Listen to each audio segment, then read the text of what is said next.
Assalamualaikum warahmatullahi wabarakatuh. Jurutan akhirnya di makaegun amanti fi makaegun berbaca sad. Akan namni biralen ella amantin tun amanti tabati mitikkan namni jo. Sena takkan sini masirratti.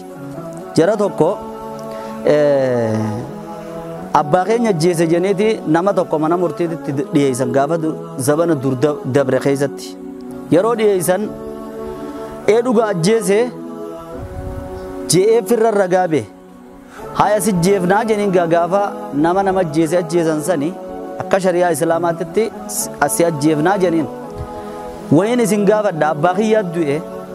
qabeenya nabira kaayee jira qabeenya san joollee xixiqqoodhaa jira joollee hin tarakkabsiifne joollee dhattiin kannaa nagadhiisa guyyaa sadii qaaxaroo naa qaba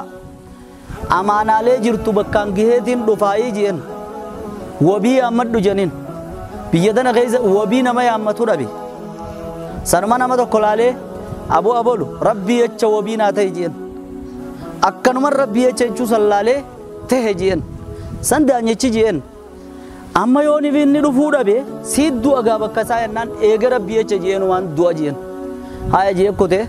guyyaa sadii qabanii guyyaa lammaffaan eegan guyyaa sadaffaadhaatis ni eegan yeroo asrii booda bakka du'aa geessan gurbaa hin dhufne inni hafe gaanii fi magriibni dhiyaate eeggadhu jeniin boodarratti akkam godhan du'uudhaaf jenii isaa fannifamuudhaaf dhiyaate gurbaan dafka akkana godhaa dhufe jechuu fiigaa kunoo joolleedhaas tarakkabsiise eessummaan isaanii harka kaa'ee qabeenyaas waan abbaan kiyya duraan irra quba qabu tarakkabsiise kunoon ajjeesaa jeetiin qophaa'ee dhufe jennaan maal je'anii jeen duubadaan jechi aboo kuttee huuyi silaachi naftees namni si qabu hin jiru namni si deebisu hin jiru namni si fidu hin jiru maachiin firraan hafin jennaan wanni hin dhufeef baay'ilama guutuun islaama keessaa dhabamee akkuma isin hin jenneefin dhufee jeellaal islaamummaa maqaa eeguudhaafin baay'ilama guutuun dhabamtee ulii wanni ballama guutuu hin jiru kuma hin jenneef jechaan dhufe jeen aboo ati jeniin duuba wabii teessaniin gurbaan beeyne خيوني في حافظ بكر رافد دنبينه فأكمل وابيله تدعى